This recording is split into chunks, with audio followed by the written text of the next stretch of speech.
स्वागत है दोस्तों। अपने दोस्त विक्रम के साथ आप सुन रहे हैं हमारा चैनल कहानी वार्ता, जिसमें हम फिलहाल शिकारी नामक कहानी सुन रहे हैं। आज हम उसका पार्ट 2 शुरू करेंगे। ये डेथ वारंट का अगला भाग है। डेथ वारंट पहले से ही हमारे चैनल पर उपलब्ध है। जिन दोस्तों ने नहीं सुना है और वो सीधा इस कहानी को सुनने आ गए हैं, तो आपसे रिक्वेस्ट है कि आप पहले उस कहानी को सुन लें, ताकि आपको इस कहानी का भरपूर मजा आ जाए, क्योंकि इसकी हैपनिंग्स, इसके अंदर जो हो रहा है वो वहीं से चलता हुआ आ रहा है। तो खैर, हमेशा की तरह हम बाकी बातें कहानी के अंत में करेंगे। फिलहाल शुरू करते हैं शिकारी भाग 2। जिन 3 इमारतों की निशानदेही जगमोहन और प्रभाकर ने की, उनका हाल देख लीजिए। उस 2 मंजिला इमारत की छत पर वो अमेरिकन मौजूद था। तेज धूप थी छत पर, परंतु वो शांत सा वहां बैठा हुआ था। टेलीस्कोपिक गन को उसने पास में रखा हुआ था। पास में काले रंग का एक बड़ा सा बैग था। 2 घंटे पहले ही वो वहां आ गया था और गन तैयार करके टेलीस्कोप से दूर ग्राउंड के मंच को देख रहा था। टेलीस्कोप के द्वारा देखने पर वो मंच पास बेहद करीब नजर आ रहा था और वहां काम कर रहे लोगों के चेहरे टेलीस्कोप में स्पष्ट दिख रहे थे। यानी कि जगह बिल्कुल ठीक थी। यहां से निशाना बिल्कुल सही लगेगा। रात जब प्रधानमंत्री ने स्टेज पर आना था, तो भीड़ में मौजूद उसके साथियों ने उसे मोबाइल पर फोन करके ये बताना था कि कौन सा इंसान प्रधानमंत्री है और वो स्टेज पर किस दिशा में मौजूद है। क्योंकि रात को स्टेज के आसपास तीव्र लाइटें जलनी थी, ऐसे में टेलीस्कोप से स्टेज का दृश्य पूरी तरह से स्पष्ट नहीं देखा जा सकता था। उसने बैग में से बियर का कैन निकालकर खोला और होंठों से लगा लिया। कैन खाली हुआ तो उसे आहिस्ता से एक तरफ रख दिया। वो एक 40 वर्ष का व्यक्ति था और अमेरिकन जासूसी संस्था CIA का जबरदस्त हत्यारा था। शिकार का निशाना लेने में मास्टर था। उसका कोई शिकार आज तक उसकी गोली से बच नहीं सका था। इसे अगर CIA का शिकारी कहा जाए तो गलत नहीं होगा। अगला दृश्य। पीली इमारत की चौथी मंजिल टूटी फूटी और खाली पड़ी थी। दरवाजे तक टूटकर लटक रहे थे। खिड़कियों के पल्ले तक गायब थे। खिड़कियों के शीशे भी अधिकतर टूटे हुए थे। कबूतरों ने वहां अपना डेरा जमाया हुआ था। जाले लगे हुए थे दीवारों पर। फर्श पर इतनी धूल और मिट्टी गंद था कि वो कहीं से भी स्पष्ट नहीं दिख रहा था। उस 50 वर्ष के आदमी को वहां तक पहुंचने में कोई परेशानी नहीं हुई। इस इमारत की सीढ़ियां भी बाहर फुटपाथ के पास से शुरू हो रही थी। वो कंधे पर बैग लटकाए सीढ़ियों पर चलता गया। किसी ने उसे रोका टोका नहीं। 12 बजे ही वो भी आ गया था और एक खिड़की पर जम गया। वहां से पूरा ग्राउंड दिखाई दे रहा था। स्टेज दिखाई दे रहा था। उसने बैग में रखे फोल्डिंग गन के टुकड़ों को निकालकर उन्हें जोड़ा। गन तैयार होने पर पावरफुल टेलीस्कोप उस पर फिट किया और गन को खिड़की पर अटकाकर टेलीस्कोप पर आंख लगा दी। सब ठीक था। रैली का स्टेज उसके टेलीस्कोप के घेरे में था। उसने गन नीचे रखी और फोन निकालकर अपने साथी को खबर दी कि वो अपने ठिकाने पर पहुंच चुका है। उसके बाद उसने बैग से बर्गर और कोल्ड ड्रिंक निकाली और खाने पीने लगा। बिल्कुल शांत सा लग रहा था वो। कोई हड़बड़ी या घबराहट उसके चेहरे पर नहीं थी। लगता था जैसे वो यहाँ आराम करने आया हो। उसने सारी उम्र CIA के लिए लोगों का शिकार करने पर लगा दी थी। इसने भी आज तक सफलता ही हासिल की थी और एक ही गोली में शिकार का काम तमाम किया था। ये CIA का ऐसा शिकारी था जो दुनिया भर के कई देशों के महत्वपूर्ण व्यक्तियों की हत्या कर चुका था। अगला दृश्य। गुलाबी वाली इमारत। उस इमारत की तीसरी मंजिल पर एक बूढ़ी औरत अकेली रहती थी। उसके दोनों बेटे अमेरिका में रह रहे थे। अब उसके बेटों के पास इतनी फुर्सत नहीं थी कि वो अपनी माँ का हाल पूछने आ जाते। 6-7 सालों में उसका कोई बेटा उसके पास नहीं आया था। यहाँ तक कि खर्चे पानी के पैसे भेजने भी बंद कर दिए थे। वो बूढ़ी औरत जैसे तैसे अपनी जिंदगी के दिन निकाल रही थी। दोपहर 2 बजे उसके घर का दरवाजा खुला। यूं दिन भर वो दरवाजा खोले ही रहती थी। अकेली थी। ऐसे में दरवाजा बंद करके घर में रहने से तो उसे घुटन होती थी। और 2 बजे उसी खुले दरवाजे से 45 वर्ष के एक व्यक्ति ने भीतर प्रवेश किया। ये अमेरिकी व्यक्ति था। कंधे पर बैग लटका था। उसने दरवाजा बंद किया और बूढ़ी औरत के हाथ पांव बांधकर उसे एक कमरे में डाल दिया। अपनी भाषा में उसने औरत को समझाया कि अगर वो चीखी चिल्लाई तो उसे मार देगा। ऐसे में बूढ़ी औरत में हिम्मत कहाँ कि वो चिल्लाए। उस आदमी ने एक ऐसी खिड़की चुनी जहां से रैली का स्टेज स्पष्ट नजर आता था।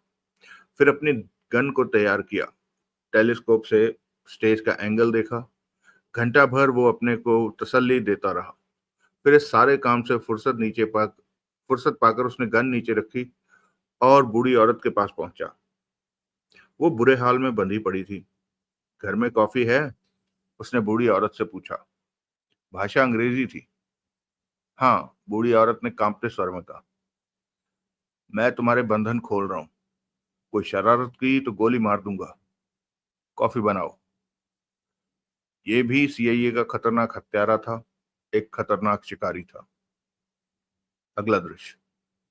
जगमोहन और प्रभाकर पीले रंग वाली इमारत की सीढ़ियां चढ़ रहे थे। पहली मंजिल पर ऑफिस था। वो दूसरी मंजिल पर पहुंचे तो वहां भी ऑफिस था। तीसरी मंजिल पर घर था। दोनों ने उस घर के बारे में पूरी तसल्ली की, घर के सदस्यों से बात की और घर के भीतर भी चक्कर लगाया। इसके लिए प्रभाकर ने अपना कार्ड दिखाया। उनसे पता चला कि ऊपर चौथी मंजिल खाली है, टूटी फूटी पड़ी है। उसका मालिक अब यहाँ नहीं आता। दोनों चौथी मंजिल के लिए सीढ़ियां चढ़ने लगे। जगमोहन ने जेब में पड़ी रिवॉल्वर पर हाथ फेरा। प्रभाकर, जगमोहन का धीमा स्वर था, मैं ऐसी जगह को ठिकाना बनाना पसंद करूंगा जहां कोई आता जाता ना हो, जैसे कि ये चौथी मंजिल। तुम्हारा मतलब कि यहाँ वो लोग हो सकते हैं? सतर्क रहना। मुझे नहीं लगता कि ऊपर कोई होगा। ना हो तो अच्छा ही है, परंतु तुम ये सोचकर आगे बढ़ो कि वहां कोई है। प्रभाकर लापरवाही रहा। वो दोनों चौथी मंजिल पर पहुंचे। सीढ़ियां समाप्त हो गई। सामने ही चौड़ा सा बरामदा था जो कि गंध से भरा हुआ था। दरवाजे के दोनों पल्ले गायब थे। कबूतरों को उड़कर इधर उधर जाते देखा उन्होंने। ये हमारा स्वागत कर रहे हैं, प्रभाकर बोला। जगमोहन की निगाह हर तरफ जा रही थी। वो आगे बढ़ा। मुझे नहीं लगता कि यहाँ कोई होगा, पीछे से प्रभाकर ने कहा। आगे बढ़कर जगमोहन ने बुरे हाल वाले उस कमरे में प्रवेश किया कि ठिठक गया। सामने ही वो व्यक्ति मौजूद था और इधर ही देख रहा था। दोनों की नजरें मिली। थम से गए दोनों। जगमोहन को उसी पल खतरे का एहसास हुआ, क्योंकि वो विदेशी था। वो अमेरिकन भी हो सकता था। अगले ही पल नीचे पड़े बैग और गन पर उसकी निगाह पड़ी। सब कुछ स्पष्ट हो गया कि यही आदमी प्रधानमंत्री जी को शूट करने आया है। रुक क्यों गए? पीछे से प्रभाकर की आवाज आई। मुझे भी तो आने दो। जगमोहन दरवाजे की चौखट पर खड़ा था तब। यहाँ कबूतरों का शिकार करने आए हो? जगमोहन उसे जहरीले स्वर में कह उठा। उस आदमी का हाथ फुर्ती से जेब की तरफ बढ़ा। जगमोहन ने उसी पल उस पर छलांग लगा दी। वो रिवॉल्वर नहीं निकाल पाया और जगमोहन उससे जा टकराया। दोनों पीछे की दीवार से टकराए। उस आदमी का सिर दीवार से लगा। उसके होंठों से तीव्र कराह निकली, परंतु उसने अपने सिर की चोट जगमोहन के माथे पर मारी। जगमोहन पीड़ा से झंझना उठा। बंधन ढीला हो गया। उसने जगमोहन को अपने से जुदा किया और जोर से धक्का दिया। जगमोहन 2-3 कदम दूर जा गिरा। उस आदमी ने फुर्ती से रिवॉल्वर निकाली, परंतु गोली नहीं चला सका। दरवाजे पर खड़े प्रभाकर ने उस पर गोली चला दी थी। तेज धमाका हुआ और उसके सीने में छेद बनता स्पष्ट दिखा। उसकी आंखें फैल गई। रिवॉल्वर हाथ से छूट गई। फिर वो भी नीचे जा गिरा।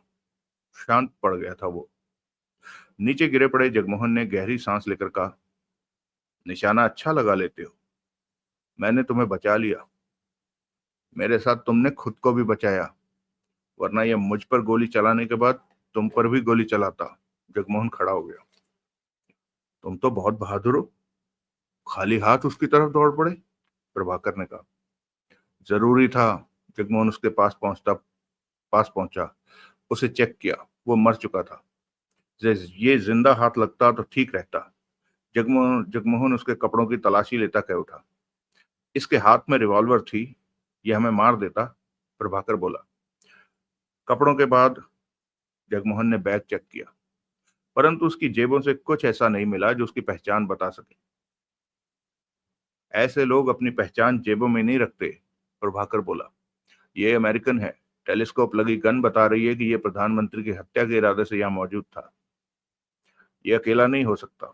हमारे पास खबर है कि सीआईए के 8 लोग इस काम के लिए इस शहर में मौजूद हैं, जगमोहन बोला। अभी तो ये अकेला ही है, शायद इसके साथी बाहर कहीं हो।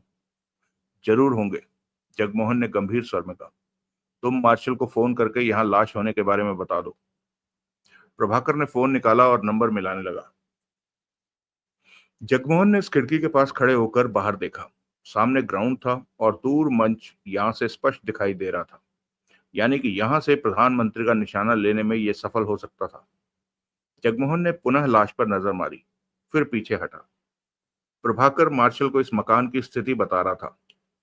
फिर फोन बंद करता जगमोहन से बोला, इसे ढूंढ कर खत्म करना हमारी बड़ी सफलता है। ऐसे और भी होंगे। सीआईए ने पूरा जाल बिछाया होगा कि एक का निशाना चूके तो दूसरा काम कर जाए। तुम मार्शल के आदमी आने तक यहीं रहो, मैं दूसरी जगह जा रहा हूं।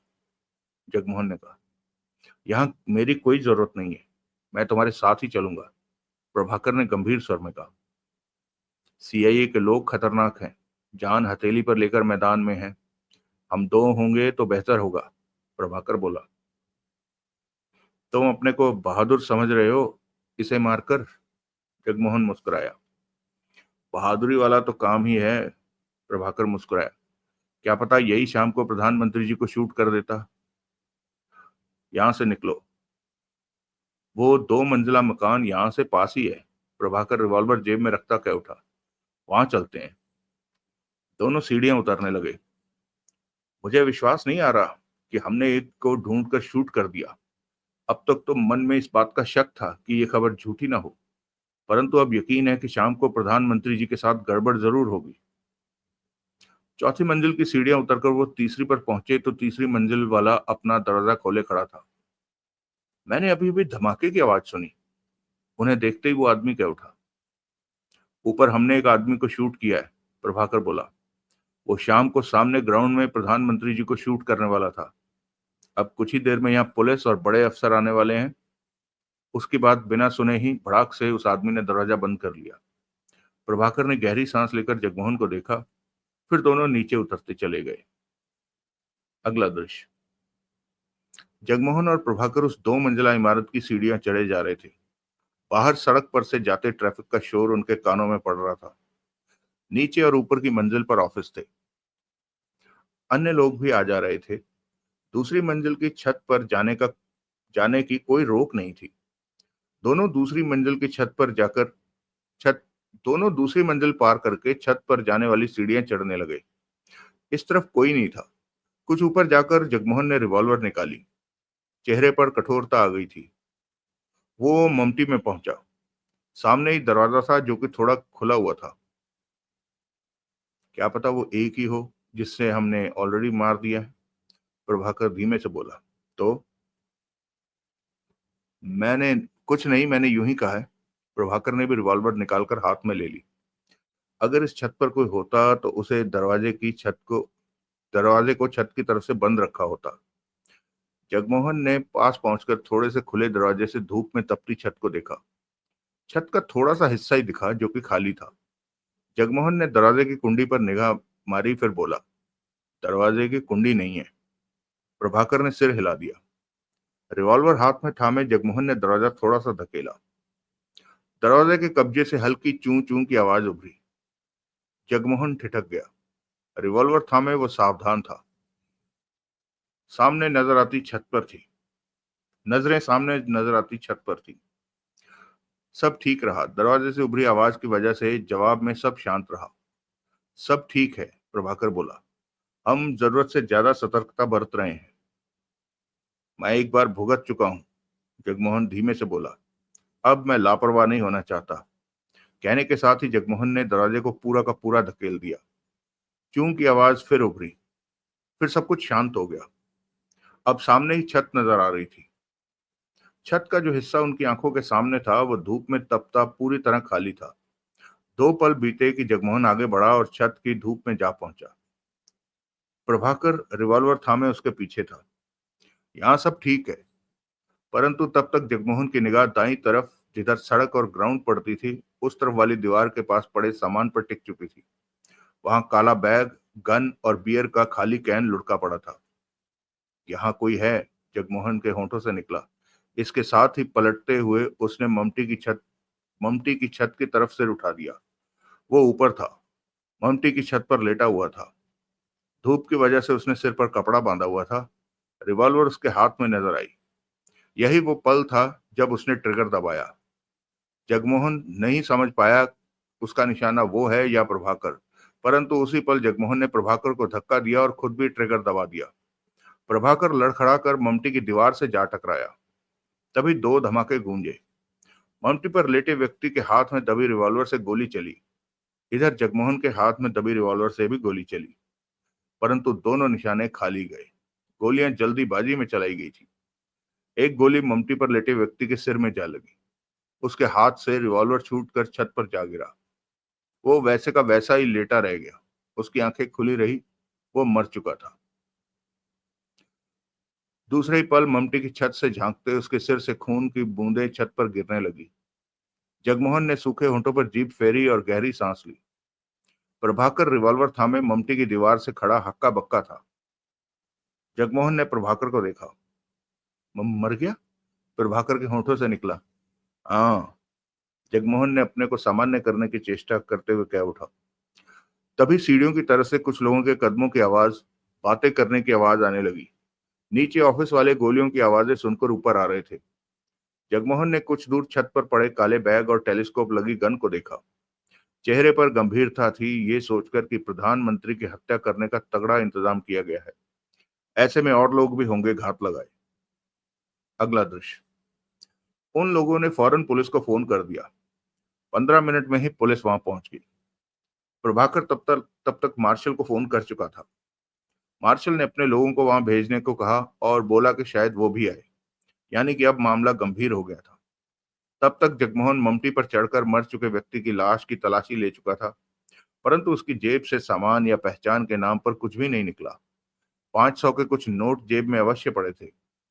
जब पुलिस आई तो जगमोहन प्रभाकर के कान में बोला, मैं पुलिस के सामने नहीं पड़ना चाहता। पुलिस से निपटकर मुझसे बिल्डिंग के बाहर मिलना।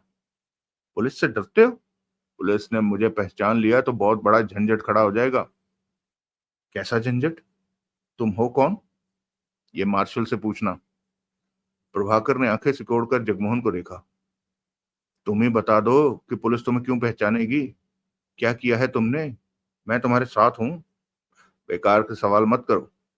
तब तक पुलिस वालों ने आकर उन्हें घेर लिया था। प्रभाकर ने अपना कार्ड उन्हें दिखाया और उनसे बातों में सवाल जवाब में व्यस्त हो गया। प्रभाकर ने पुलिस को मना किया कि वो लाश को या किसी सामान को न छेड़े। प्रभाकर का कार्ड देखकर पुलिस वाले संभल गए थे। इसी बीच जगमोहन वहां से निकल गया था। प्रभाकर करीब आधा घंटा पुलिस वालों के साथ वहां रहा। जब उसके डिपार्टमेंट के लोग यानी कि एजेंट्स वहां आ गए तो वो भी वहां से निकल आया और इमारत के बाहर पहुंचा तो जगमोहन को एक तरफ छाया में खड़े देखा। क्या बात है, तुम पुलिस से कतरा क्यों रहे थे? पास पहुंचते ही प्रभाकर ने पूछा। मार्शल से पूछो ये बात। तुम ही क्यों नहीं बता देते? मैं जरूरी नहीं समझता। तुम सरकारी आदमी नहीं हो? नहीं। तो फिर कौन हो? जगमोहन। ये तो तुम्हारा नाम हुआ, परंतु तुम? बाकी के सवाल मार्शल से पूछो, जगमोहन ने शांत स्वर में कहा। प्रभाकर कुछ पल उसे देखता रहा, फिर मुस्कुराकर कह उठा, तुम जो भी हो मुझे अच्छे लगे। काबिल आदमी हो तुम। तुमने जिस तरह उसके सामने खड़े होकर उसे शूट किया, वो हिम्मत का काम था। उसकी चलाई गोली तुम्हें लग भी सकती थी। ये बहादुरी नहीं होती, बेवकूफी है। परंतु उस वक्त मैं उसके सामने फंसा खड़ा था। वो मेरी मजबूरी थी कि उसके सामने खड़े रहकर उसका मुकाबला करूं। मेरे द्वारा अंधाधुंध चलाई गोलियों में से एक उसे लग गई। तब मैं हड़बड़ाया हुआ था कि कहीं उसकी गोली मुझे न लग जाए। जगमोहन ने गंभीर स्वर में कहा, जो भी हो तुमने अच्छा काम किया। प्रभाकर, मेरे ख्याल में हालात काफी खतरनाक हो चुके हैं। जगमोहन ने गंभीर स्वर में कहा, हम 2 जगह गए और दोनों जगह हमें वो लोग मिले जो शाम को प्रधानमंत्री को गोली का निशाना बनाने वाले हैं। अब मुझे लग रहा है कि ऐसे और लोग भी होंगे। सवाल ये उठता है कि हम सबके पास नहीं पहुंच सकते। वो हमारी नजरों से बच भी सकते हैं। मैं मार्शल से बात करता। कोई जरूरत नहीं है। मार्शल के कितने भी एजेंट कितने भी इमारतों को छान ले, परंतु खतरा बना रहेगा कि प्रधानमंत्री की हत्या हो जाएगी। कोई उन्हें शूट कर देगा। हमने 2 को शूट किया। दोनों के साथ जबरदस्त गनें थी। पावरफुल टेलीस्कोप लगे थे उन पर। उनके दम पर तो कोई बच्चा भी दूर की चीज का निशाना ले सकता है। तुम कहना क्या चाहते हो? सबसे ज्यादा सुरक्षा से भरा कदम तो ये है कि आज इस जनसभा में प्रधानमंत्री जी ना आए। परंतु उन्हें रोकें कैसे? अगर ओम तिवारी हमारी बात समझे तो ये बात बन सके शायद। जगमोहन ने कलाई में बंधी घड़ी पर निगाह मारी। शाम के 5 बज रहे थे। वक्त भी ज्यादा नहीं रहा अब। जगमोहन सोच भरे स्वर में बोला, हमने जिन लोगों को शूट किया है उनके साथी भी आसपास खुले में जरूर होंगे। प्रभाकर ने कहा। हाँ, जगमोहन ने सहमति में सिर हिलाया। वो हमें शूट कर सकते हैं? नहीं, वो हमें कुछ नहीं कहेंगे। हम उनके लिए महत्वपूर्ण नहीं है। उनके लिए महत्वपूर्ण प्रधानमंत्री की हत्या करना है। हमें मारकर वो कोई नया झंझट नहीं खड़ा करेंगे। सीआईए के लोग बेवकूफ नहीं है जो अब वो सामने गुलाबी रंग वाली इमारत को चेक करें। नहीं, कोई फायदा नहीं। जगमोहन ने प्रभाकर को देखा।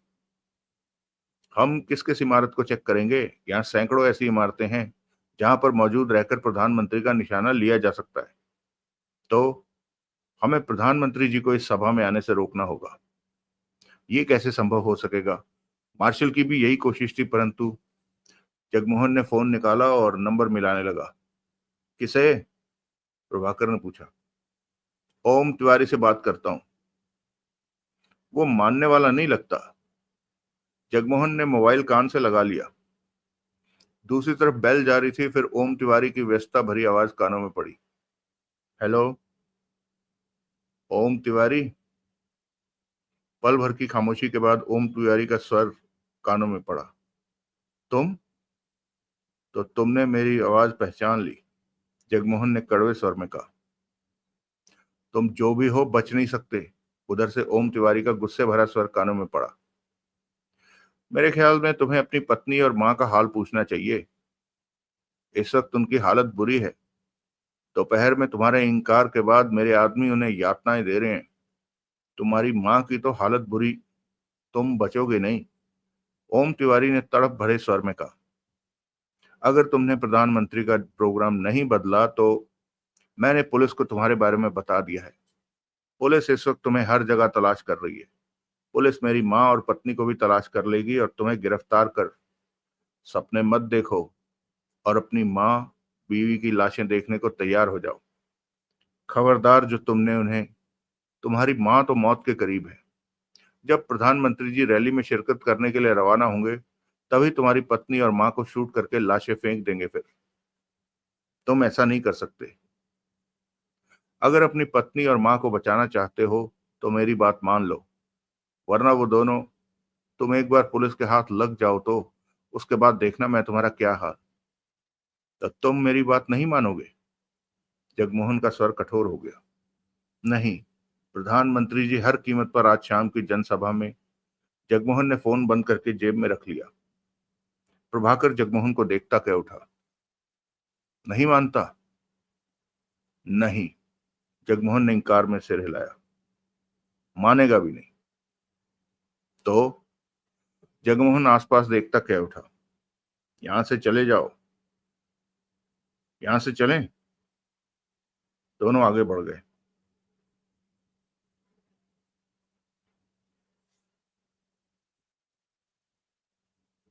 अब क्या करोगे? ओम तिवारी मानने वाला नहीं, जगमोहन ने कहा। अब हमें कुछ ऐसा करना होगा कि प्रधानमंत्री जनसभा में ना आ सके। ये कह रहे हो? ऐसा करेंगे हम तो फंस जाएंगे। ऐसा करना जरूरी है।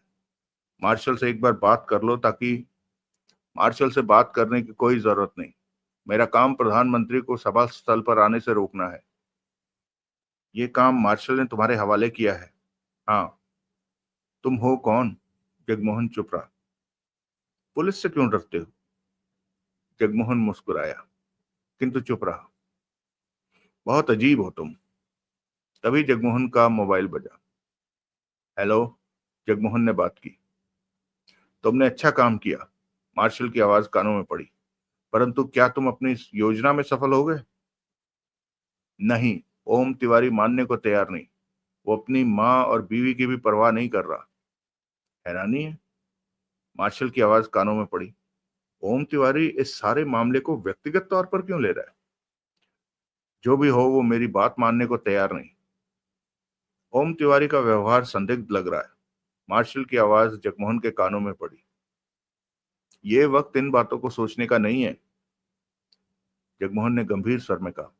अभी तो सिर्फ 2 ही तलाश किए हैं, परंतु मुझे लगता है कि काफी लोग प्रधानमंत्री जी की हत्या करने पर लगे हुए हैं। कुछ और को हम तलाश कर लेंगे, परंतु ऐसे एक एक दो दो रह जाएंगे तो प्रधानमंत्री जी का निशाना ले लेंगे वो। यानी कि तुम कहना चाहते हो कि प्रधानमंत्री जी रैली में आएंगे और उनकी हत्या हो जाएगी? ऐसा नहीं होगा। अभी मेरे पास करने को बहुत कुछ है, जगमोहन ने कहा। परंतु मुझे इस बात की हैरानी भी है कि तुम अपनी ताकत लगाकर भी प्रधानमंत्री का कार्यक्रम नहीं बदल सके, जबकि तुम बड़े ओहदेदार हो सरकार के। 2 पलों की खामोशी के बाद मार्शल की आवाज आई। मेरा काम है ऐसी खबरें ऊपर तक पहुंचाना। मैंने अपनी ड्यूटी पूरी कर दी। ऊपर से इस बारे में मुझे आगे के लिए कोई आदेश नहीं मिला। भारत सरकार इस बारे में जो उचित समझेगी करेगी। ये कहकर तुम सच्चाई को छुपा रहे हो। तुम इस बारे में कुछ कर सकते हो तो करो, मेरी तरफ से पूरी छूट है। हम जैसे लोगों की अपनी सीमाएं हैं, एक हद से ज्यादा हम कुछ नहीं कर सकते। देवराज चौहान ने कहा था कि तुम पर पूरी तरह विश्वास किया जा सकता है। इस बार तुमने ठीक काम किया, जबकि एस्टोनिया में तुम फिरोजा से धोखा खाकर लौटे। मैं देखूंगा कि मैं क्या करूंगा। फिरोजा की बात मत याद दिलाया करो मार्शल। जगमोहन ने गहरी सांस ली। फिरोजा की याद आते ही मुझे उसके द्वारा मिली हार परेशान कर देती है, कहकर जगमोहन ने फोन बंद करके जेब में रखा। दोस्तों, ये सारी कहानी डेथ वारंट में थी, तो उम्मीद है मुझे आप लोगों ने वो सुन लिया होगा। यदि आपने स्टिल नहीं सुना है तो पहले आप डेथ वारंट सुन लें। खैर, कहानी को आगे बढ़ाते हैं। प्रभाकर, जो कि जगमोहन को ही देख रहा था, बोला, ये फिरोजा कौन है? लड़की है। वो तो मुझे भी पता है, पर ये मार्शल तुम्हें फिरोजा के बारे में क्या कह रहा था? तुम हर बात जान लेना चाहते हो। उत्सुकता तो होती ही। काम की तरफ ध्यान दो, वरना शाम को प्रधानमंत्री जी की हत्या हो जाएगी और देश को काफी नुकसान होगा इससे। सीआईए अपने इरादों में कामयाब हो जाएगी। कोई दूसरा जब प्रधानमंत्री बनेगा तो अमेरिका के साथ परमाणु संधि पर हस्ताक्षर कर देगा और ये देश अमेरिकी सरकार के शिकंजे में फंस जाएगा। ऐसा नहीं होना चाहिए। तो मेहनत करो, कुछ सोचो कि इससे पहले आज की रैली शुरू हो उसे रोक दिया जाए। वहां ग्राउंड में चलते हैं, मंच के पास, प्रभाकर बोला। वहां चलकर कुछ सोचते हैं। अगला दृश्य।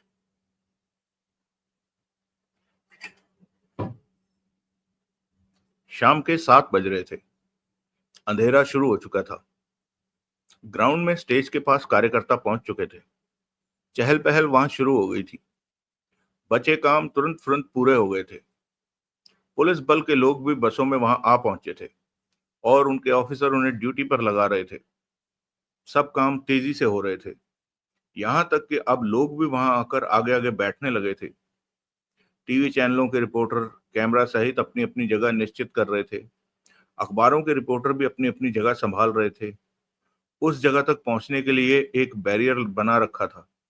वहां मौजूद 2 पुलिस वाले रिपोर्टरों के कार्ड देखकर ही उन्हें आगे जाने दे रहे थे। वहां पर मार्शल की जासूसी एजेंसी के अलावा अन्य खुफिया एजेंसियों के लोग भी मंडरा रहे थे। आज जरूरत से ज्यादा सतर्कता बरती जा रही थी। पुलिस भी काफी ज्यादा नजर आ रही थी। एकाएक वहां रोशनी जल उठी।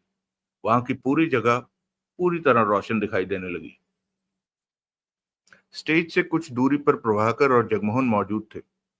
प्रभाकर के पास होने की वजह से देखने वाले लोग जगमोहन को भी सरकारी अधिकारी समझ रहे थे, परंतु जगमोहन की व्याकुलता को भांपकर प्रभाकर बोला, तुम मुझे परेशान लग रहे हो। सही कहा। क्यों इतने परेशान हो? आसपास पुलिस ही पुलिस नजर आ रही है। मुझे ऐसे माहौल में रहने की आदत नहीं है। अजीब आदमी हो तुम, पुलिस से डरते हो। मैं हूं तो तुम्हारे साथ। तुम नहीं समझोगे। क्या? जगमोहन चुप रहा। उसकी निगाह हर तरफ घूम रही थी। तुम इतनी देर से स्टैंड के आसपास मंडराते क्या कर रहे हो?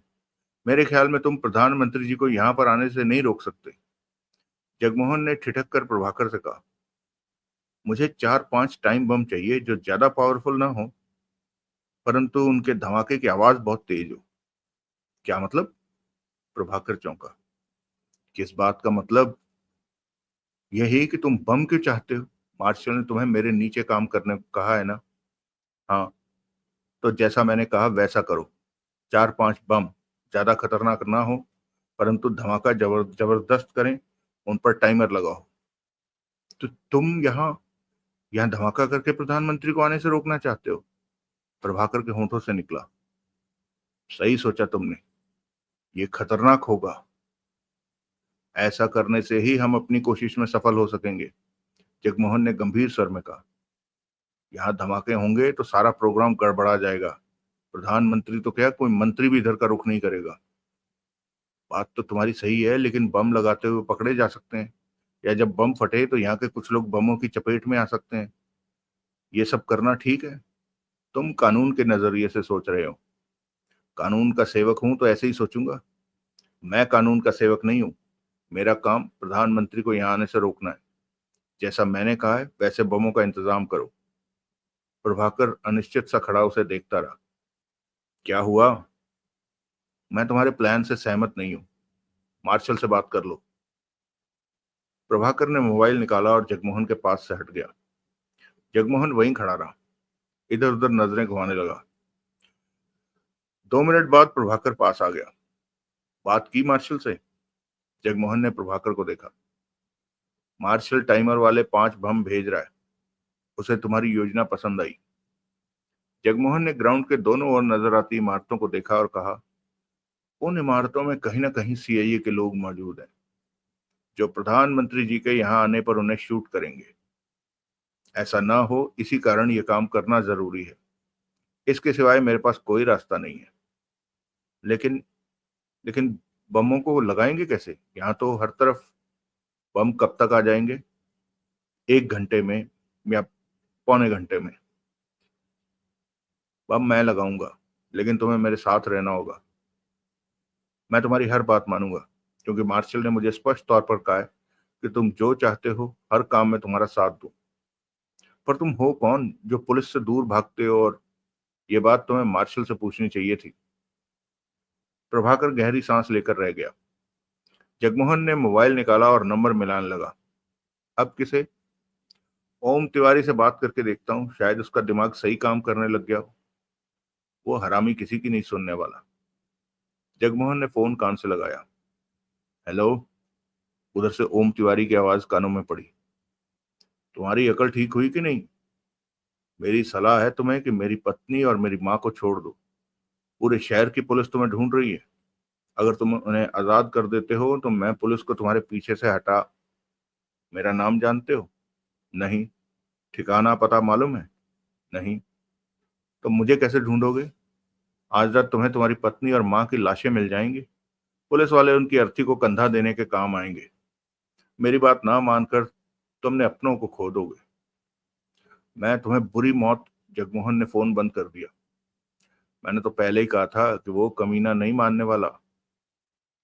जगमोहन ने फोन जेब में डाला। चेहरे पर गंभीरता और सोच नाच रही थी।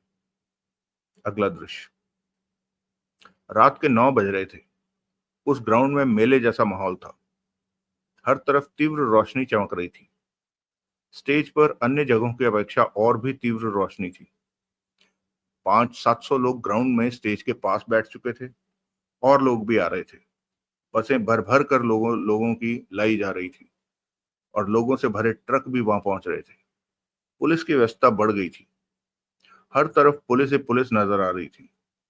क्योंकि उनके पास खबर थी कि आज इस जनसभा में कुछ गड़बड़ हो सकती है, इस वजह से वो जरूरत से ज्यादा ही सतर्क थे। प्रोग्राम शुरू होने को था। माइक पर बार बार मंत्रियों का नाम लेकर घोषणा की जा रही थी कि वो पहुंच रहे हैं। मंत्रियों के जो चेले चपाटे मौजूद थे वो माइक पर रह रहकर भाषण देने लगते और अपनी सरकार के गुणगान करते जा रहे थे। स्टेज के आसपास देश की गुप्तचर एजेंसियों के लोग फैले हुए थे, और किसी को स्टेज के करीब नहीं आने दे रहे थे। उन्हीं में मार्शल के एजेंट भी थे, जिनमें जगमोहन और प्रभाकर भी थे। तभी जगमोहन नीचे झुका और अपने जूतों के को बांधने का महज दिखावा करने लगा। पास खड़े प्रभाकर ने आसपास सतर्क निगाह मारी। जगह जगह और लोग भी टहल रहे थे। तभी नीचे झुके जगमोहन की पीठ प्रभाकर ने थपथपाई। ये इस बात का इशारा था कि सब ठीक है, वो काम कर दे। इशारा पाते ही जगमोहन ने कमीज के भीतर हाथ डाला और सेब के आकार का बम निकालकर महज 2 फुट दूरी पर मौजूद स्टेज के नीचे सरका दिया। बम स्टेज के नीचे जाकर गुम हो गया। जगमोहन सीधा खड़ा हुआ और प्रभाकर के साथ आगे बढ़ गया। पांचों बम लग गए? प्रभाकर ने धीमे से कहा। हाँ, अगले 5 मिनटों में बम फटने शुरू हो जाएंगे। प्रभाकर गंभीर हुआ। स्टेज पर नजर मारी, जहां 10-12 लोग थे। जगमोहन ने भी स्टेज पर देखा। क्योंकि बम ज्यादा पावरफुल नहीं है, जगमोहन बोला, इसलिए स्टेज के आसपास मौजूद लोगों को ज्यादा नुकसान नहीं होगा। परंतु जो लोग स्टेज पर हैं उन्हें नुकसान हो सकता है। उन्हें मैं संभाल लूंगा, प्रभाकर बोला। कैसे? तुम समझो कि मेरे फोन पर कॉल आई कि स्टेज बमों से फटने वाला है। क्या तुम ऐसा ड्रामा कर सकते हो? क्यों नहीं? यहाँ बम होने की खबर कोई भी किसी को दे सकता है। यूं समझो कि मेरे पास से निकला और बता गया कि स्टेज के नीचे बम है और फटने वाले हैं, प्रभाकर बोला। तो जो ठीक है तुम करो। जगमोहन ने जेब से फोन निकालते हुए कह उठा। अब 4 मिनट बाकी बचे हैं। प्रभाकर ने व्याकुल निगाह स्टेज पर मारी। मैं कार पर जा रहा हूं, तुम वहीं आ जाना। हाँ, बमों का टाइमर एक ही टाइम पर सेट किया था ना? प्रभाकर ने पूछा। सब पर एक ही टाइम फिक्स है, जगमोहन ने कहा और एक तरफ बढ़ गया। साथ ही एक नंबर मिलाया और फोन कान से लगा लिया। दूसरी तरफ बेल जाने लगी। हेलो। ओम तिवारी की उधर से आवाज कानों में पड़ी। उसके आसपास शोर हो रहा था। मैंने तुम्हारी पत्नी और मां को मार दिया है। क्या? दूसरी तरफ से ओम तिवारी के चीखने की आवाज आई। ये तुमने क्या किया? ये तुम क्या कह रहे हो? तुम्हारी पुलिस मुझे नहीं तलाश कर पाई। अब पुलिस को कहो कि तुम्हारी मां और पत्नी की लाश को ढूंढे। कमीने कुत्ते, तुम बचोगे नहीं। मैं एक और बात सुन लो। प्रधानमंत्री जी आज रैली में नहीं जाएंगे, जगमोहन ने कड़वे स्वर में कहा। वो आएंगे? तुमने तुमने सच में मेरी मां और पत्नी को? जल्दी ही उनकी लाशें मिल जाएंगी, जगमोहन ने कहा और फोन बंद कर दिया। जगमोहन ने दूसरा नंबर मिलाया। बात हो गई। मैं जगमोहन बोल रहा हूँ, जगमोहन बोला। तिवारी की मां और पत्नी को उस जगह से कहीं दूर छोड़ दो। ठीक है, उधर से आवाज आई। जगमोहन ने फोन बंद करके जेब में रखा और पार्किंग की तरफ बढ़ता चला गया। अब उसके कानों को इंतजार था बम के धमाके सुनने का। चेहरे पर गंभीरता ठहरी हुई थी। अगला दृश्य। प्रभाकर चंद पल जाते जगमोहन की पीठ देखता रहा। फिर वहां से नजरें हटाकर आसपास नजर मारी। स्टेज को देखा जहां कुछ लोग व्यस्त थे।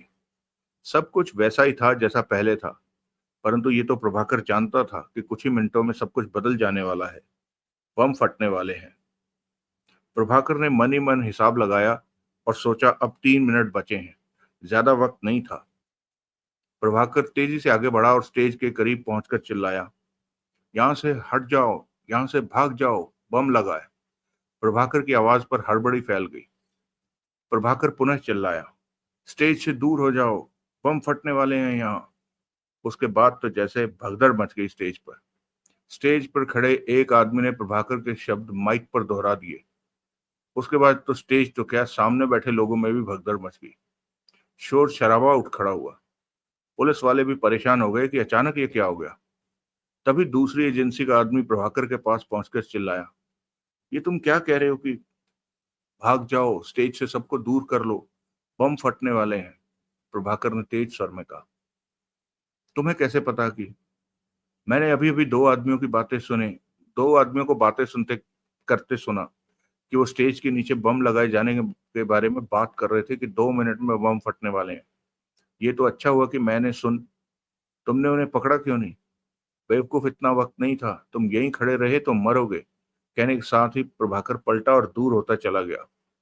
शोर उठ पड़ा था। स्टेज के लोग, स्टेज के सामने बैठे लोग सब भाग रहे थे।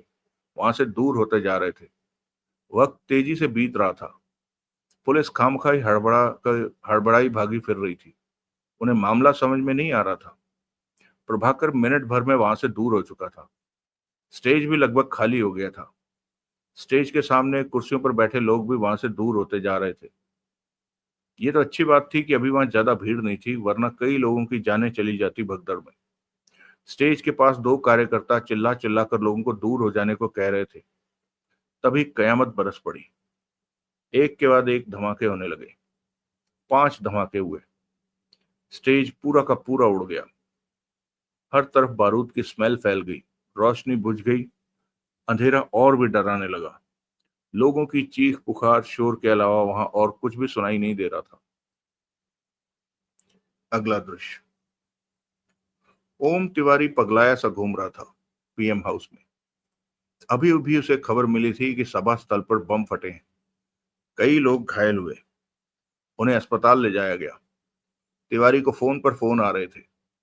हर नेता या उसके आदमी उससे बम फटने के बारे में पुष्टि कर रहे थे।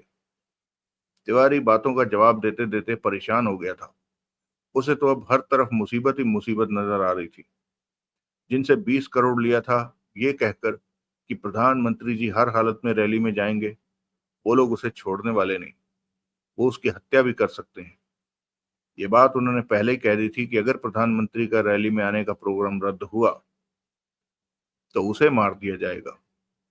उधर जगमोहन ने उसे फोन करके कह दिया था कि उसकी मां और पत्नी को मार दिया गया है। तिवारी को हर तरफ मुसीबत ही मुसीबत दिखाई दे रही थी।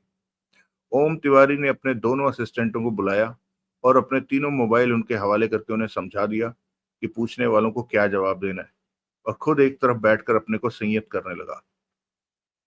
फोन पर फोन आ रहे थे। उसके असिस्टेंट फोनों का जवाब देने लगे। फोन शांत होने का नाम नहीं ले रहे थे। तभी उसके असिस्टेंट ने मोबाइल को उसकी तरफ बढ़ाते हुए कहा, ये आपके लिए है, तुम बात कर लो।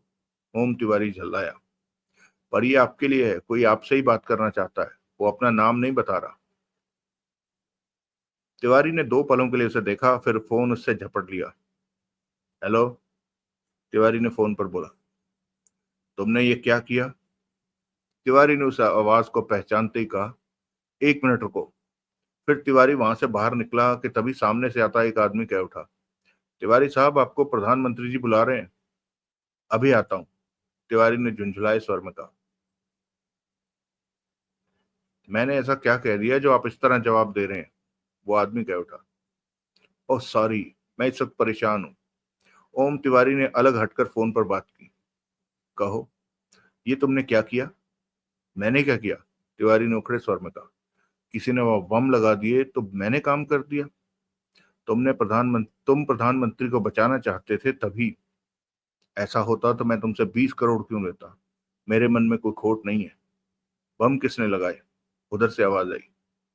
अब मुझे क्या पता, मैं तो पीएम हाउस में हूं। हमारा काम नहीं हुआ तो इसमें मेरी क्या गलती? हम ये जानते हैं कि हमारा काम नहीं हुआ। बम विस्फोट करके स्टेज को इसलिए उड़ा दिया गया कि वहां पर रैली ना हो सके, वहां कोई ना पहुंचे। ये काम उसने किया है जो ये जानता है कि हम प्रधानमंत्री को शूट करने वाले। ये बात तो कब की आम हो चुकी है कि आज प्रधानमंत्री की जान को खतरा है। गलती तुम लोगों की है। ये बात तुम लोगों की तरफ से बाहर निकली और दोष मुझे दे रहे हो। 2 क्षण लाइन पर शांति रही। तुम हमारा काम नहीं कर सके, वजह चाहे जो भी रही हो। तो हमारा 20 करोड़, तुम लोगों की वजह से मैंने अपनी माँ और पत्नी को खो दिया है। कुछ लोगों ने उन्हें उठा लिया था और मुझे धमकी दे रहे थे कि अगर प्रधानमंत्री रैली में पहुंचे तो उन्हें मार दिया जाएगा। मुझे पता लगा कि उन्हें मार दिया गया है। अब तुम अपने 20 करोड़ की बात कर रहे हो। मैंने गलती की तुम लोगों का साथ देखकर। मुझे बहुत नुकसान हुआ। मैं 20 करोड़ वापस नहीं मांग रहा। फिर तुम हमें ऐसा कोई मौका दिलाओ कि हम प्रधानमंत्री को शूट कर सकें, उधर से कहा गया। ये हो जाएगा। इन दिनों चुनावी मौसम चल रहा है। प्रधानमंत्री ने कई बार चुनावी दौरों पर जाना है। तुम हमें प्रधानमंत्री के प्रोग्राम के बारे में पहले बताओगे ताकि हम अपनी तैयारी कर सकें। ऐसा ही करूंगा। नहीं किया तो हम तुम्हें मार देंगे। ऐसी नौबत नहीं आएगी। ओम तिवारी ने विश्वास भरे स्वर में कहा। अब ये बताओ कि वो कौन है जिसने हमारे दो साथियों को शूट किया है? कब शूट किया? दोपहर बाद। मेरे साथी उसी ग्राउंड के दूर मकानों में पोजीशन लिए हुए थे। किसी ने ये काम पुलिस का हो सकता है। पुलिस नहीं थी। वो दोनों पुलिस नहीं थी। वो दो आदमी थे। दो आदमी? हाँ। मैं नहीं जानता। मुझे इस बारे में कोई खबर नहीं है। उसे हम देख लेंगे। तुम मुझे जल्दी प्रधानमंत्री के बारे में बताना। 2-3 दिन इंतजार करो, मैं ही तुम्हें फोन करूंगा। उधर से फोन बंद कर दिया गया।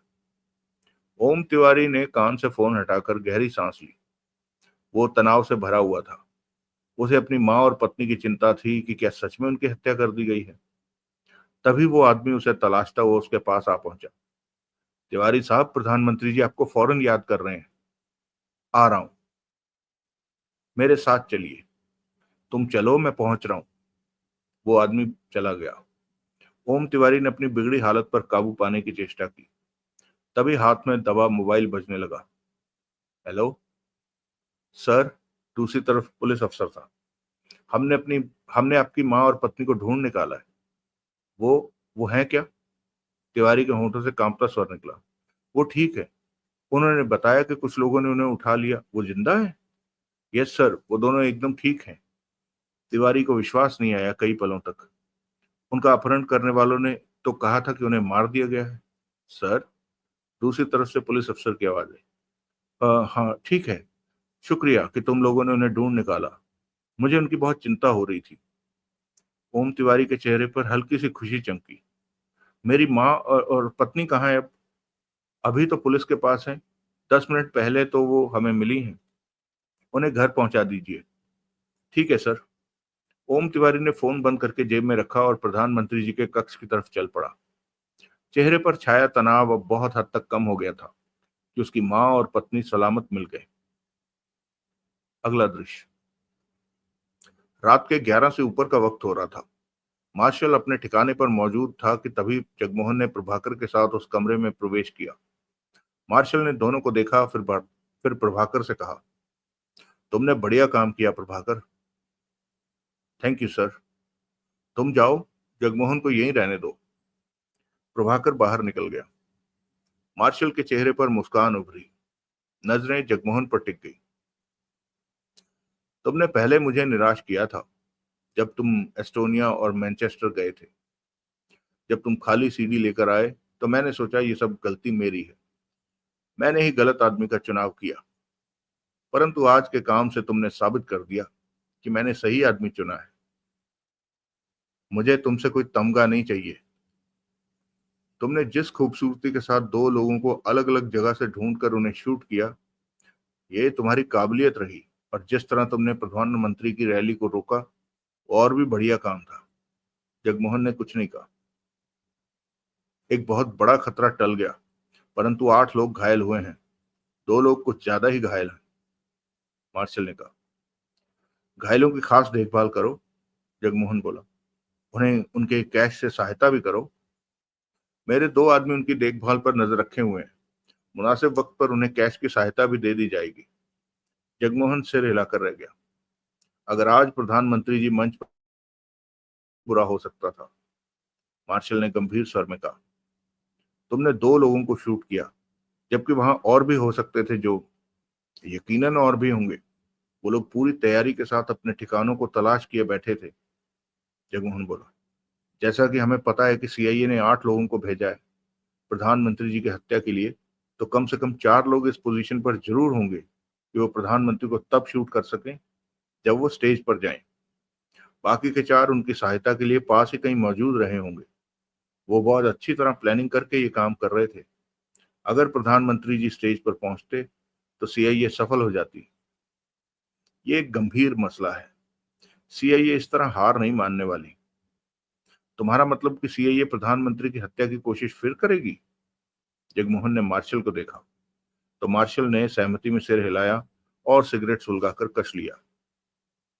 इन दिनों चुनावी मौसम का वक्त है। प्रधानमंत्री जी ने कई जगह भाषण देने जाना है और सीआईए के लोग वहां पर घात लगाकर प्रधानमंत्री जी को शूट करने की कोशिश अवश्य करेंगे। जगमोहन ने कुछ नहीं कहा। मुझे आशा है कि इस मामले में तुम आगे भी मुझे सहयोग दोगे। मेरे एजेंट इस काम में तुम्हारे साथ रहेंगे। वैसे मेरे एजेंट इस मामले को संभालने के लिए पूरी तरह योग्य हैं, परंतु तुम भी साथ रहो तो बेहतर होगा। मार्शल के चेहरे पर इस वक्त गंभीरता थी। प्रधानमंत्री जी का पीए ओम तिवारी इस मामले में पूरी तरह संदिग्ध है। ये जानने के बाद भी कि शाम को उनकी हत्या की जा सकती है, उसने प्रधानमंत्री जी का प्रोग्राम रद्द करने की चेष्टा नहीं की। ये हैरत की बात है। यहाँ तक कि तुमने उसकी माँ और पत्नी का अपहरण करके उन्हें मारने की धमकी दी, परंतु उसने इस बात की भी परवाह नहीं की। इसमें कोई भी बात जरूर छुपी है कि ओम तिवारी ने इस मामले में ऐसा व्यवहार क्यों किया। मेरे 3 एजेंट अब 24 घंटे ओम तिवारी की दिनचर्या पर नजर रखेंगे कि वो किन किन लोगों से मिलता है। आजकल किसी से मिलने की जरूरत नहीं पड़ती, जगमोहन ने कहा। फोन पर ही बात हो जाती है। इन दिनों चुनावी मौसम का वक्त है। सॉरी, जो भी हो, ओम तिवारी इस वक्त मेरे एजेंटों की नजरों में है और आगे भी रहेगा। इस मामले में उसका व्यवहार मेरी समझ में नहीं आया। क्या तुमने ओम तिवारी के बारे में नहीं सोचा कि उसने तुम्हारी बात क्यों नहीं मानी? मैं सिर्फ अपने काम के बारे में सोचता हूँ कि वो पूरा हो। ऐसी बातों में मैं सिर नहीं खपाता। देवराज चौहान कब आ रहा है? मार्शल ने वक्त देखा, फिर बोला, इस वक्त मैनचेस्टर में सुबह हो चुकी होगी। 2-3 घंटे बाद वो इंडिया के लिए प्लेन पकड़ लेगा। इसका मतलब अगले 12 घंटे में देवराज चौहान यहाँ होगा। हाँ, तो इस मामले में आगे वही तुमसे बात करेगा कि तुम्हारा काम करना है या नहीं। मार्शल मुस्कुराया। ठीक है, अब तुम आजाद हो, जहां जाना चाहो जा सकते हो। देवराज चौहान क्या सीधा आकर तुमसे मिलेगा? मेरे आदमी एयरपोर्ट से उसे सीधा यहीं लाएंगे। मेरी और देवराज चौहान की कुछ बातें होनी है। ऐसा है तो मैं देवराज चौहान के आने तक यहीं रहूंगा। अगला दृश्य।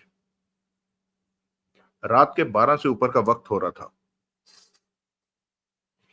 होटल 7 स्टार की तीसरी मंजिल के उस कमरे में एक पहले से ही मौजूद था और बाकी के 5 एक एक करके वहां पहुंचे थे। वो सब अमेरिकन थे। सीएए के हत्यारे थे जो इंडिया में प्रधानमंत्री जी की हत्या के लिए मौजूद थे।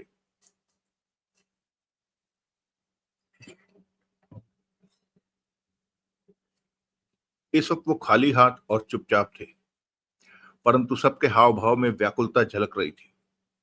इनके नाम ग्रेगरी, वॉटसन, हेनरी, पिचोको, जैकी और ब्लॉर था। तभी पिचोको गंभीर स्वर में कह उठा, आज हमारी जबरदस्त हार हुई है। हम इसे तुम हार नहीं कह सकते। ब्लॉर ने कहा, तो क्या कहोगे? ऐसा हो जाता है कि हमारा शिकार वक्त पर नहीं पहुंचता और हम 8 लोग अमेरिका से चले थे इंडियन प्राइम मिनिस्टर की हत्या करने के लिए, और अब 6 रह गए हैं। पिचोको बोला। ब्लॉर ने होंठ भींच लिए। हमारे 2 साथियों को उन लोगों ने ढूंढ निकाला, उन्हें शूट कर दिया। तब मैं कुछ ही दूरी पर था और गोली की आवाज सुनी थी। पिचोको दांत भींच कर कह उठा, परंतु मैं उनके लिए कुछ नहीं कर सका। हैरानी है कि सूटल और बॉट को कुछ करने का मौका नहीं मिला और वो मारे गए। जैकी कह उठा, मरने से पहले उन्होंने किसी को तो मारा होता। वो जबरदस्त निशानेबाज थे। उन्हें हथियार इस्तेमाल करने का मौका नहीं मिला होगा, हेनरी ने कहा, वरना वो कहर बरपा देते। क्या दोनों को ही हथियार इस्तेमाल करने का मौका नहीं मिला? ऐसा ही हुआ होगा, वॉटसन ने गुस्से में कहा, या उन्हें घेरने वाला फुर्तीला होगा। जो भी हो, हमें बॉट और सूटल की मौत का बहुत दुख है। शर्म आ रही है कि हम काम भी नहीं कर पाए और हमारे 2 साथी मारे गए। जिसने बॉट और सूटल को मारा है, हम उसे ढूंढ कर खत्म करेंगे। अब तक खामोश बैठा ग्रेगरी कह उठा, हम यहाँ क्या करने आए हैं पिचोको? सबकी निगाह ग्रेगरी की तरफ उठी। चंद पलों के लिए खामोशी छा गई थी। हम यहाँ इंडियन प्रधानमंत्री की हत्या करने आए हैं। ऐसे में ये मुद्दा हमारे सामने बड़ा नहीं है कि हमारे 2 साथी मारे गए। मुद्दा ये है कि हम इंडियन प्रधानमंत्री की हत्या करने आए हैं और उसमें अभी सफल नहीं हो सके। बॉट और सूटल को जिन लोगों ने मारा है, उनसे निपटना अहम नहीं, हमें अपना टारगेट पूरा करना है। तुम्हारा मतलब कि हम बॉट और सूटल को मारने वालों को छोड़ दें? ब्लॉर गुस्से से कह उठा, पहले टारगेट खत्म करो, प्रधानमंत्री की हत्या करो। उसके बाद फालतू का जो काम करना है वो करो, ग्रेगरी ने कहा। ये मत भूलो कि हम मिशन पर आए हैं। सिर्फ हम ही बेहतरीन हत्यारे नहीं है, हमसे बेहतर भी कोई हो सकता है, या सामने वाले की गोली पहले चल सकती है। कुछ भी हो सकता है। ये कोई व्यक्तिगत दुश्मनी नहीं है। हम मिशन पर आए हैं। सबसे पहला काम टारगेट को खत्म करना है, जो कि हमारे लिए जरूरी है। उन लोगों ने हमारे आदमी को मारा तो हम उनके आदमी मारे, ये गलत होगा। इस तरह हम भटक जाएंगे और हमारी संख्या कम होती जाएगी। मैं ग्रेगरी की बात से सहमत हूँ, जैकी कह उठा। फिर 2 पलों की चुप्पी के बाद पिचोको बोला, मैंने उन 2 लोगों को देखा है जिन्होंने बॉट और सूटल को मारा है। ये अच्छी बात है। प्रधानमंत्री की हत्या करने के बाद हम उन दोनों को ढूंढ कर खत्म कर देंगे, वाटसन ने कहा। लेकिन आज सभा स्थल पर जो हुआ, हमें उस पर बात करनी चाहिए, ब्लॉर बोला। मैं प्रधानमंत्री के पीए ओम तिवारी के साथ संबंध बनाए हुए था, हेनरी ने कहा। सब कुछ ठीक ठाक चल रहा था कि अचानक रैली के स्टेज पर धमाके होने लगे। चीखो पुकार मच गई, लोग भागने लगे। मैं ये होता देखकर ही समझ गया था कि हमारा आज का सारा प्लान चौपट हो गया है। अब रैली कैंसिल होगी, और हो गई। लेकिन वहां बम लगाए किसने? जैकी कह उठा। हमारे ही किसी दुश्मन ने, जो हमें कामयाब नहीं होने देना चाहता था, जो प्रधानमंत्री की हत्या होने से रोकना चाहता है। इसमें हमारी ही गलती है। सीआईए की तरफ से ये खबर लीक हो चुकी है कि सीआईए के लोग प्रधानमंत्री की हत्या करने के लिए इंडिया में मौजूद हैं, और आज की रैली में प्रधानमंत्री की हत्या होगी। कुछ देर पहले ही अमेरिका स्थित सीआईए के ऑफिस से मेरी बात हुई। उनका कहना है कि मैनचेस्टर में मौजूद मार्शल के एजेंट देवराज चौहान को यह बात पता चली, और उसने इस बात की खबर मार्शल को दे दी, और इस तरह हमारा प्लान खुल गया। तो अब हम अपना काम कैसे करेंगे? काम होगा, वैसे ही होगा जैसे काम होता है, हेनरी ने शब्दों को चबाकर कहा। यह खबर खुल चुकी है तो इससे हमें कोई फर्क नहीं पड़ता, परंतु हमें सतर्क रहना होगा। आपस में नहीं मिलना है, मोबाइल पर ही एक दूसरे से बात करनी है। अगर मिलने की जरूरत पड़ी तो इस बारे में तब बात तय कर ली जाएगी। हमने अपने को बचाकर ये काम पूरा करना है। बॉट और सूटल की तरह नहीं मरना है। काम के वक्त सतर्क रहना है कि कोई हम पर हमला न कर दे। इंडियन एजेंसियों को हमें कमजोर नहीं समझना चाहिए। उनके जासूस भी अपना काम पूरा करते हैं। शाम को जब वे लोग प्रधानमंत्री को रैली में आने से नहीं रोक पाए, तो स्टेज को ही बम लगाकर उड़ा दिया ताकि रैली कैंसिल हो। किन लोगों ने किया होगा ये काम? ये खबर नहीं है हमारे पास। मार्शल की तरफ से हुआ हो सकता है, किसी ने भी किया हो। हमें ये बात नहीं सोचनी। सिर्फ इस बात का ध्यान रखना है कि कुछ लोग हमें असफल बनाने की कोशिश में हैं, परंतु उनसे निपटते हुए हमने हर हाल में इंडियन प्रधानमंत्री को शूट करना है। हेनरी, ग्रेगरी बोला, प्रधानमंत्री का पीए पूरी 20 करोड़ रुपए दिए हैं उसे। वो अभी तक तो ठीक चल रहा है, गड़बड़ करेगा तो मरेगा। प्रधानमंत्री के अगले प्रोग्राम की कोई खबर दी उसने? अभी नहीं, परंतु उसका कहना है कि ये चुनावी दौर के दिन चल रहे हैं। 2-3 दिन में प्रधानमंत्री जी का नया प्रोग्राम जो भी बनेगा वो बता देगा। वैसे मैं उसे हर रोज फोन करता रहूंगा। हमें हर वक्त तैयार रहना होगा। मैंने कुछ सोचा है, ग्रेगरी बोला। क्या? हेनरी ने उसे देखा। जो एक बार बिक सकता है वो बार बार बिक सकता है। किसी भी काम के लिए बिक सकता है, रकम बढ़ जाएगी। मैं समझा नहीं। ओम तिवारी से बात करो। वो आसानी से प्रधानमंत्री की हत्या कर सकता है, खाने में जहर डालकर या कॉफी में कुछ डालकर। कई तरीके होंगे उसके पास प्रधानमंत्री की हत्या करने के, ग्रेगरी ने कहा। गुड आइडिया, ब्लॉर बोला। यह बात मुझे भी पसंद आई, जैकी ने कहा। हेनरी ने बारी बारी सबको घूरा। तो फिर इस काम में हमारी क्या जरूरत है? हमें वापस अमेरिका चले जाना चाहिए। अगर काम दूसरे ढंग से होता हो तो हम काम पूरा करेंगे। हम में से कोई प्रधानमंत्री का निशाना लेगा, इसी में हमारी इज्जत है। हमें भी वापस जाकर अपना मुंह दिखाना है। क्या हम कमजोर हैं जो अपना काम ओम तिवारी से करने को कहें? ये बात नहीं है। चुप हो जाओ। ओम तिवारी को कब कहाँ कितना इस्तेमाल करना है, ये बात मैं बेहतर जानता हूँ। ऐसी घटिया सलाह दोबारा मत देना मुझे। प्रधानमंत्री की हत्या करना हमारा काम है, और उसे हम ही पूरा करेंगे। अब यहाँ बैठे हमें काफी देर हो गई है। हमें ज्यादा देर इकट्ठे नहीं रहना चाहिए। यहाँ से एक एक करके निकलना शुरू कर दो, हम फोन पर बात करेंगे। तिवारी से मुझे जो भी खबर मिलेगी वो सबको बता दूंगा। हमें सतर्क रहना होगा, यहाँ की एजेंसियों की नजर हम पर हो सकती है। चलिए दोस्तों, आज की इस कहानी को यहीं रोकते हैं। कहानी वाकई तेज है, ये दोनों कहानियां बहुत तेज तेज चल रही हैं। कहीं पर भी कोई फालतू की सोच, कोई खोज, कोई खबर, ऐसा कुछ नहीं। वैसे बड़ी हैरानी की बात है कि सामने की जो बिल्डिंग्स थी, आमतौर पर पुलिस चेक करती है, लेकिन हाँ कहा जाए तो क्योंकि सारा का वो जो 20 करोड़ जिसने लिए हैं, हो सकता है उसने कुछ पुलिस वालों की मदद से वहां उन जगहों को खाली छुड़वा रखा हो कि चलो भाई वहां से ये लोग अपना काम कर लें। खैर, अच्छा हुआ, इस अटेम्प्ट को तो उन्होंने फेल कर दिया। अब आगे देखना है। और वैसे भी अभी देवराज चौहान का क्या हो रहा है वहां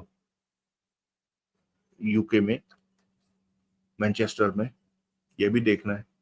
जो आने वाली जो कहानी का हिस्सा है, पार्ट है, उसमें हमें पता चलेगा। तो अच्छा दोस्तों, आप में से बहुत से दोस्तों ने कमेंट किया, हमारी तारीफ की। इससे आपका हृदय की गहराइयों से बहुत बहुत धन्यवाद। हमारे जितने भी साथियों ने हमें कमेंट्स किए थे, मैं तहे दिल से, मैंने वैसे व्यक्तिगत तौर पर उनके कमेंट्स का जवाब दे दिया है। और मैं एक बार फिर आप सबका बहुत बहुत धन्यवाद करता हूँ कि आप लोगों ने मेरी रिक्वेस्ट सुनी। जो एक और रिक्वेस्ट मुझे करनी थी, जो मैंने कल भी की थी, वो ये थी कि दोस्तों, सब्सक्राइब बहुत कम लोगों ने किया है। आप देखिए कि आधे से ज्यादा लोग जो हैं वो सब्सक्राइब उन्होंने नहीं किया है। तो मेरी ये भी रिक्वेस्ट रहेगी आप लोगों से कि कृपया सब्सक्राइब अवश्य करें। विजय जी, नवीन जी, राजेश जी, कृष्णन जी। अच्छा, कुछ नाम वैसे मैं आईडी देख लेता हूँ कि नाम सेम हो तो क्या व्यक्ति भी सेम है। यदि आप अपना अ, इलाका भी लिख दें तो उससे पता चल जाएगा कि राजेश जी यदि दिल्ली से बोल रहे हैं कि शिमला से बोल रहे हैं, या कहाँ से बोल रहे हैं, कहाँ से कमेंट कर रहे हैं। तो वो उससे थोड़ी और ज्यादा क्लैरिटी मिल जाएगी हमें। खैर, तो आज की बातों को यहीं रोकते हैं। आप लोग सुन रहे थे कहानी वार्ता अपने दोस्त विक्रम के साथ, शिकारी का भाग 2। और कल हम आपके लिए लाएंगे शिकारी का भाग 3। तब तक के लिए खुश रहें, सुखी रहें, स्वस्थ रहें। जय हिंद, वंदे मातरम।